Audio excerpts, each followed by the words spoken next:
남편 분노장애 2년째 외도 중 시댁과 5분 거리에 살고 있습니다.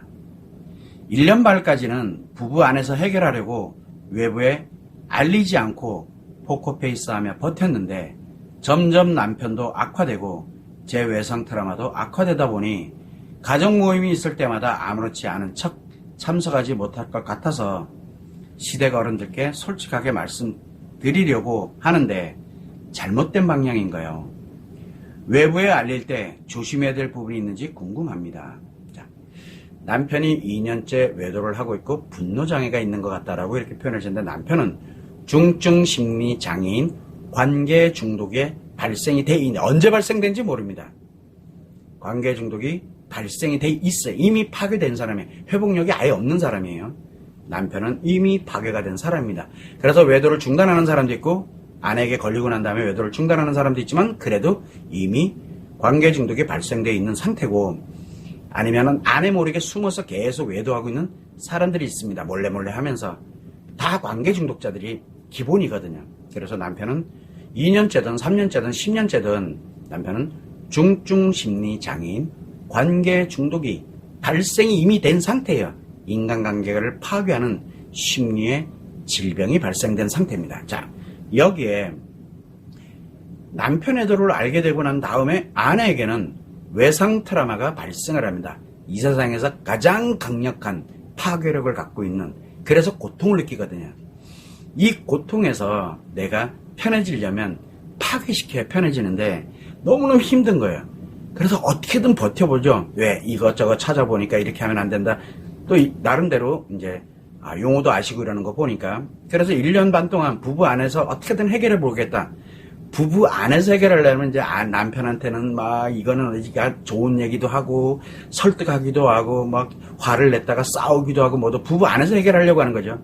그래 봐야 내 외상 트라우마만 점점 커지게 되고 남편에게 외도 이야기, 상간녀 이야기, 그리고 우리가 행복한 부부 이야기, 행복 이야기, 치료 이야기 다 스트레스입니다. 즉 관계 중독을 악화시키게 됩니다. 그래서 내가 점점 악화되면서 남편을 점점 관계 중독도 악화시켜 옵니다. 이때까지는 외부에 알리지 않았어요. 자, 그러면서 했는데 아까도 말씀드렸지만 나의 외상 트라우마가 악화되고 남편의 관계 중독도 점점 악화됩니다. 남편의 관계 중독이 파괴력이 점점 자기 자신이 파괴된 거거든요. 악화되게 되면 분노장애로 전환을 하거든요. 분노장애로 전환을 하게 되면은 아주 작은, 옛날에는 정말 그래도 나름대로 잘하고 이랬었는데 그래 스트레스 받으면은 그만해 막 이 정도였는데 이제는 분노장애로 진행을 하게 되면은 아주 작은 상처, 작은 스트레스, 상간녀의 상자 얘기만 나와도, 외도의 외자 얘기만 나와도, 성의 성자 얘기만 나와도 그냥 가차없이 막 엄청나게 분노를 하고 화를 냅니다. 분노장애 때문에 그래요. 그리고 어떤 경우는 폭언, 욕하고 막 집을 다 까엎고, 어떤 경우는 폭력을 쓰기도 하고, 어떤 경우에는 그냥 집 뛰쳐나갑니다. 못 견뎌가지고. 이게 분노장애거든. 악화되면 나타나는 현상입니다. 자, 그래서 이제 남편은 점점 악화돼 갑니다. 수순입니다. 그거는 정해진 수순이에요. 그러다 보니까 아내 입장에서는 가족 모임이라든가 우리가 왜 명절이라든가 이런 데를 가게 되는데 죽겠는 거예요. 내가 이제 외상태는 그만큼 커졌다는 얘기야. 이제 안 가야 돼요. 못 가요. 그래서 우리가 왜 남편이 외도가 발생이 됐다면 아내가 너무너무 힘들면 시댁조차도 못 가고 너무너무 힘들어지거든요. 이런 일이 가게 되다 보니까 도저히 안 되겠다. 그래도 시댁에 가서 시부모님께, 친정부모님께 외도에 관련되는 부분을, 남편 외도에 관련된 부분을 알려야 되겠다. 왜? 나편하려고. 문제가 하나 생겼어요. 솔직하게 있는 그대로 얘기했어. 그럼 이제 남편 외도를 누가 알게 돼요? 이제 시부모님들이 알게 되면 이제 아들이 외도한 거예요. 아들이. 남편이 외도한 게 아니에요. 아들이 외도한 거예요. 그럼 누구 편 들 것 같아요? 그 다음에 친정에 갑니다. 그래서 이때는 뭐예요? 사위가 외도한 거예요. 자, 이제 어디로 가냐면 부부 싸움에서, 부부 문제에서 이제 가족 문제로 확대시켜버리는 거예요. 그러면 수습이 안 됩니다. 남편은 중증심리장애인 관계 중독이 악화돼 가고 있잖아요. 악화돼 가고 있는데 문제는 뭐냐면 외도, 성, 상간녀, 기타 외도와 관련된 아주 사소한 거 하나라도 들어오면 못 견딥니다. 그러면 우리가 예를 들어서 알게 되는 시부모님이 알게 돼서 이제 시부모님과 아들의 인간관계가 파괴됩니다. 그걸 누가 만들어줘요? 내가 이제 니네끼리 파괴시켜라 라고 이제 내가 가서 알리는 겁니다. 내가 만약에 예를 들어 내 아이들한테 니네 아빠가 외도를 했는데 뭐를 했는데 이랬어요? 그러면은 아빠와 아이들이 있죠. 그래서 부모 자식 관계를 내 손으로 내가 완벽하게 파괴시키는 겁니다. 평생 돌아오질 않습니다. 그게 평생. 회복이 되면 그 회복하는데 엄청나게 오랜 노력과 시간이 필요합니다. 그래서 내가 누군가에게 알렸다 그러면 그 사람하고 남편하고 뭐를 만드는 겁니까? 외도를 한 남편하고 내가 알린 그 대상하고 인간관계를 무조건 내 손으로 파괴시키는 거예요. 그래서 시부모님께 알리게 되면 시부모님과 남편의 관계, 즉 부모와 자식 관계를 파괴시키는, 내 손으로 파괴시키는 겁니다. 나 편하자고. 나 편하면 그렇게 하거든.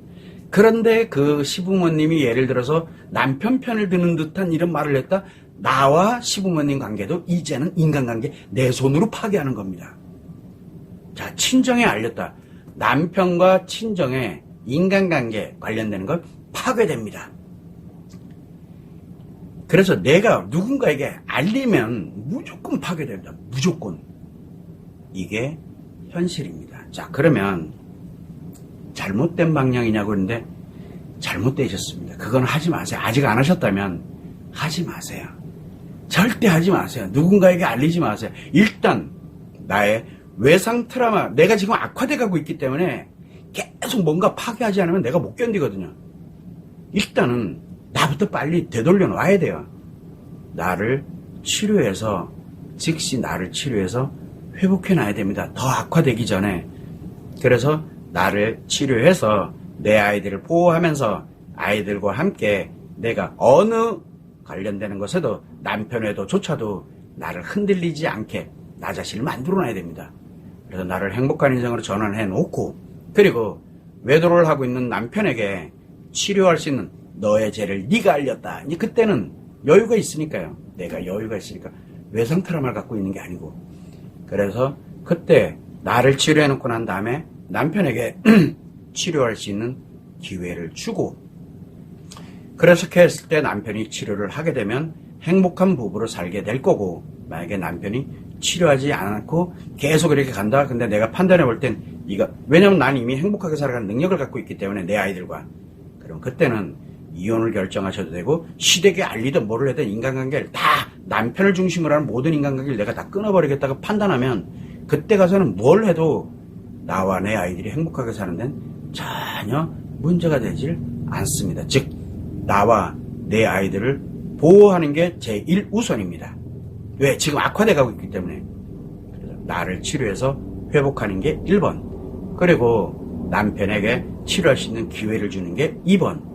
그러고 난 다음에 내가 무엇을 할 것이냐. 대처든, 그 다음에 내가 예를 들어 누군가에게 알리든, 그리고 소송을 하든 이혼을 하든 그 다음에 선택을 해도 결코 늦지 않습니다.